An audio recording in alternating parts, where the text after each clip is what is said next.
지난 17일 온산산단 비봉케미칼에서 발생한 염산 누출 사고 조사가 본격적으로 시작됐습니다.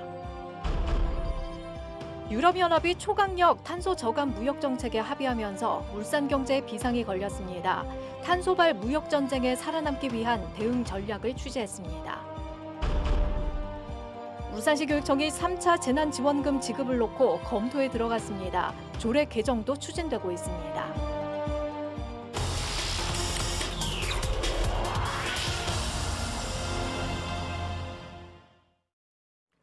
여러분 안녕하십니까? 7월 19일 뉴스데스크 울산입니다. 지난 17일 온산산업단지 비봉케미칼에서 발생한 염산 누출 사고 조사가 본격적으로 시작됐습니다. 사고 발생 지점 주변 작물들은 말라붙었고 마을 주민들은 호흡곤란을 호소하며 병원 치료를 받았습니다. 환경단체들은 이번에 국가산단 전체를 대상으로 정밀 안전진단을 벌이자며 목소리를 높였습니다. 이용주 기자입니다. 지난 17일 염산 5.5톤이 누출된 온산산단 비봉케미칼에서 200m가량 떨어진 울주군 산성마을의 한 농장. 감나무, 매실나무, 대나무 할 것 없이 나뭇잎이 모두 누렇게 떠버렸습니다. 이맘때쯤 열매가 연글어야 할 포도나무도 보시다시피 색이 바래고 잎은 오그라들었습니다. 사고 당시 발생한 염산 증기가 확산하면서 말라 죽어버린 거라고 주민들은 말합니다. 무섭죠. 이제는 여기서 생산되는 과일이나 채소나 이걸 먹는다 생각 못 하는 거죠. 울주군 재난 문자를 받고 나서야 사고 소식을 알게 된 마을 주민들. 호흡곤란과 두통을 호소하며 인근 병원으로 이송됐던 주민 10여 명은 지금도 통원 치료를 받고 있습니다. 아침에 자고 일어나 구토도 했어.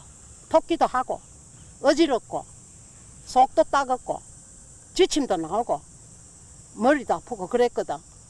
현재까지 발표된 사고 원인은 배관 접속 부분을 이어주는 플랜지에서 발생한 균열 때문. 두 배관을 잇는 나사가 느슨해져서 사고가 난 걸로 추정되는데 국과수가 정확한 원인을 조사하고 있습니다. 그러나 환경단체들은 반복되는 누출 사고를 멈추기 위해서는 개별 사고 조사뿐만 아니라 울산시와 환경부가 산단 전체를 대상으로 정밀 안전진단을 실시해야 한다고 촉구했습니다. 일제 합동 점검이 필요하다. 그리고 그 점검을 자기들끼리만 하지 말고 환경시민단체 입회하에 하고 그 내용 공개해라. 이게 저희들 요구입니다. 환경부가 가동 중지 명령을 내리고 주민 피해와의 관련성 여부를 조사하는 가운데 비봉케미칼 측은 관계기관의 조사에 성실히 임하겠다며 주민 피해 사실이 확인될 경우 적법한 보상 조치를 하겠다고 밝혔습니다. MBC 뉴스 이용주입니다.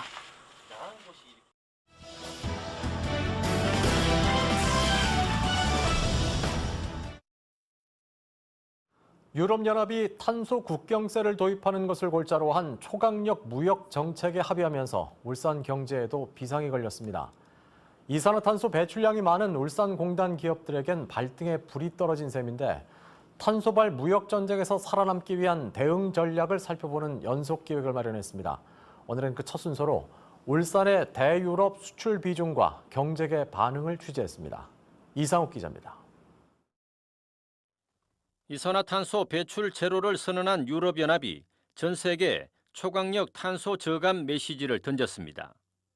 2026년부터 EU 영내로 수입된 제품에 탄소 국경세를 부과하고 2035년부터는 내연기관 차량 판매를 완전히 금지한다는 내용입니다. 미국 민주당도 기후변화 정책이 없는 국가로부터 수입된 물품에 탄소 조정세를 부과하는 안에 합의했습니다. 당장 자동차와 조선, 석유화학 등 이산화탄소 배출량이 많고 제조업 비중이 절대적으로 높은 울산으로서는 직격탄이 우려됩니다. 지난해 기준 울산의 전체 수출액 가운데 대EU 수출 비중은 13% 정도입니다. 자동차 수출이 21억 불로 가장 많았고 선박 16억 불, 석유화학 6억 2천만 불 순인데 전체의 90%가 탄소 배출과 관련이 많은 업종입니다. EU에 대한 게 한 13% 정도 되거든요.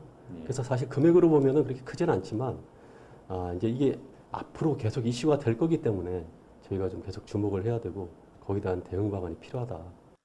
현대차의 경우 친환경차 생산 전략을 전면 수정해야 할 상황입니다. 2040년까지 유럽과 미국 시장에 출시 예정인 신차를 전면 수소 전기차로 전환하겠다고 밝혔지만 전환 시기가 문제입니다. 이유가 2035년까지 내연기관 차량 완전 퇴출을 선언해 5년 동안의 공백이 생겼기 때문입니다. 생산 속도가 아니라 네. 전환 속도가 중요해요. 네.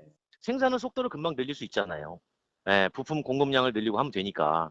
네. 근데 전환 속도가 늦어지면 그때는 좀 골치 아파요. 앞으로 선박이 배출하는 연료에도 탄소세를 부과하는 등 탄소세 과세 대상이 전반기로 확산될 전망입니다. 이산화탄소를 줄이면 성장을 넘어 도약의 기회를 잡을 수도 있지만 그렇지 않으면 망할 수도 있다는 위기감이 갈수록 커지고 있습니다. MBC 뉴스 이상욱입니다. 울주군이 2차 재난지원금 지급에 들어간 데 이어 울산시 교육청도 3차 재난지원금을 지급할지를 놓고 검토에 들어갔습니다. 이에 따라 지원금 지급 근거가 되는 관련 조례 개정도 추진되고 있습니다. 유영재 기자입니다. 울산시의회에 상정된 교육재난지원금 지원조례 일부 개정 조례안입니다. 기존 관련 조례를 가지고는 재난지원금을 더 이상 지급할 수 없어 조례 개정이 추진되고 있습니다. 요즘처럼 전면 등교가 실시되고 있는 상황은 교육 재난이라고 보기 힘들다는 이유 때문입니다. 따라서 조례가 개정돼야 전면 등교를 하더라도 코로나 장기화로 인한 각종 피해 극복을 위한 현금 지원 등이 가능해집니다. 교육회복 차원에서 3차 교육재난지원금이 분명 필요해 보이는데요. 현재 교육청의 교육재난지원금 지원조례는 휴업이나 휴교인 상태에서만 지급이 가능하기에 현행 조례상으로는 교육재난지원금 지급이 어려운 상황입니다. 개정 조례안이 오는 20일 울산시의회 임시회를 통과하면 재난지원금을 지급할 근거가 마련됩니다. 울산시 교육청은 그동안 2차례에 걸쳐 유치원부터 초중고등 전체 학생 1인당 10만 원을 지급했습니다. 모두 합쳐 290억 원 정도가 투입됐습니다. 만약 이번에 3차 교육재난지원금이 지급된다면 일부 반발도 예상됩니다. 기존 1, 2차 지원금은 비대면 수업으로 소진하지 못한 무상급식 예산을 활용한다는 이유로 별다른 반발이 없었습니다. 그렇지만 이번에는 활용 재원이 다릅니다. 올해 정부가 걷어들인 내국세가 크게 늘어 지방교육재정교부금이 증액되면서 울산시 교육청은 1,500억 원 규모의 보통 교부금을 받을 예정입니다. 교육재난지원금 지급 외에도 코로나로 인한 교육 격차 해소와 과밀학급 해소, 노후 학교시설 개선 등 예산을 써야 할 현안 사업이 산적해 있기 때문입니다. 울산시 교육청이 예산 1,500억 원의 일부를 교육재난지원금으로 쓸지, 쓴다면 얼마를 써야 할지 등 사용 명분과 규모를 놓고 고민을 거듭하고 있습니다. MBC 뉴스 유영재입니다. 오늘 울산에서는 코로나19 신규 확진자가 12명 발생했습니다. 동구 어린이집 관련 집단 감염 확진자의 가족이나 접촉자가 4명 추가로 확진됐고 이외에 기존 확진자를 접촉했다가 감염된 경우도 6명 파악됐습니다. 2명은 감염 경로를 조사 중입니다.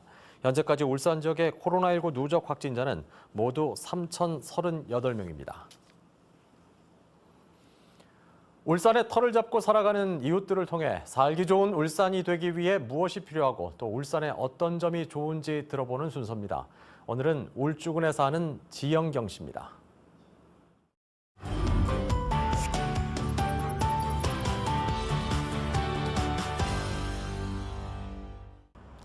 안녕하세요. 저는 울산무용협회에서 사무국장직을 맡고 있는 지영경입니다. 울산은 저희 아버지의 고향으로서 제가 고등학교 때 서생에서 횟집을 하게 되면서 울산과의 인연이 벌써 33년이 되었네요. 울산은 에너지가 넘치는 도시죠. 제가 사는 언양에는 박재상 유적지와 국보인 방구대 안각화, 언양 읍성, 오성수 문학관 등 볼거리, 가볼 만한 곳이 가득한 고장입니다. 울산만이 가진 매우 뛰어난 관광 인프라를 문화예술과 접목하여 다양한 유식의 문화 공간이 많아지기를 기대합니다.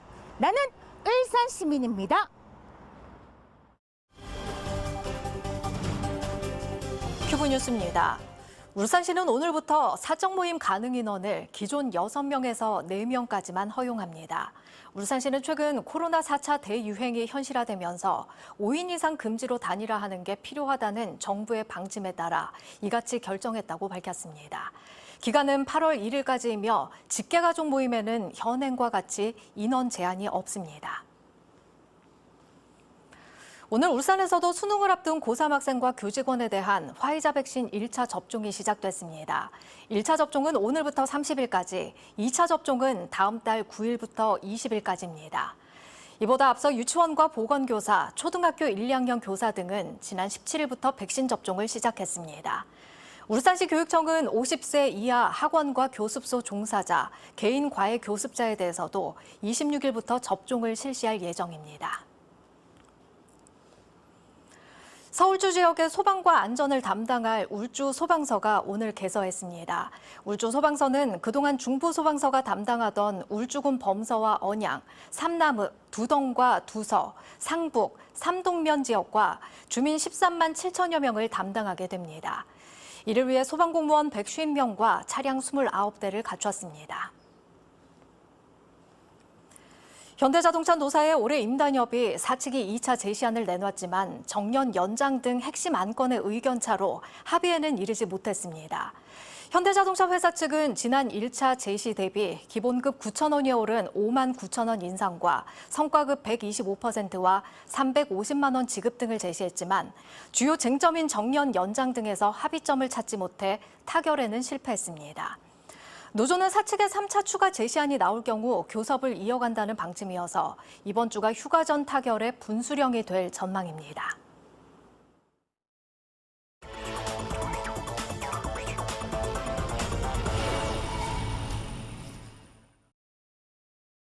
울산지법 형사 9단독 정재민 판사는 마스크를 써달라는 말에 편의점 물건을 파손하고 경찰관을 폭행한 대학생 A씨에게 벌금 500만 원을 선고했습니다. A씨는 올해 1월 새벽 울산의 한 편의점에서 점주가 마스크를 써달라고 하자 욕설을 하며 진열대를 밀어 넘어뜨려 상품 87만 원 상당을 못 쓰게 만들었습니다. A씨는 또 출동한 경찰관의 멱살을 잡아 흔들고 밀치는 등 폭행했으며 순찰차를 주먹으로 내리쳐 파손했습니다. 울산에 오늘 오후 5시를 기해 노무라 입깃 해파리 주의보가 내려졌습니다. 노무라 입깃 해파리는 강한 독성을 갖고 있어 여름철 해수욕장 이용객에 쏘임 사고를 내고 어구를 파손하는 등 어업 피해도 일으킵니다. 울산시는 해수욕장 개장 기간인 다음 달 말까지 지역 해수욕장에 해파리 유입 방지망을 설치하고 주요 어장을 돌며 해파리 방제 작업을 벌일 계획입니다. 6월 울산 수출액이 화학제품과 자동차, 유류 등 주요 품목 수출 증가로 지난해 같은 기간보다 크게 늘었습니다. 울산 세관이 발표한 6월 울산 수출입 동향에 따르면 수출액은 67억 3천만 달러를 기록해 지난해 같은 기간보다 71.1% 증가했습니다.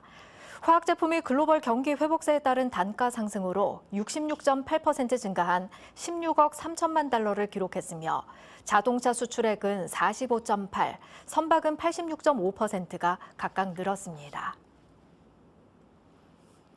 울주군이 오늘부터 코로나19로 어려움을 겪고 있는 군민들을 대상으로 2차 긴급 군민지원금 지급을 시작했습니다. 오는 10월 29일까지 지급하는 2차 지원금은 모두 225억여 원으로 군민 1인당 10만 원씩의 지역 선불카드 형식으로 지급됩니다. 동일 세대의 경우 세대원 중 성인 1명이 신분증을 지참하면 가족 전체 대리 수령이 가능합니다. 울산자치경찰위원회는 울산시와 울산경찰청, 울산시 교육청 등과 함께 오늘 첫 실무협의회를 열었습니다. 이번 협의회에서는 생활안전과 교통, 여성과 청소년 분야 등의 안건을 협의하고 위원회가 핵심 시책으로 내놓은 교통행정 개선과 여성 1인 가구 치안 개선 등에 대한 의견을 교환했습니다.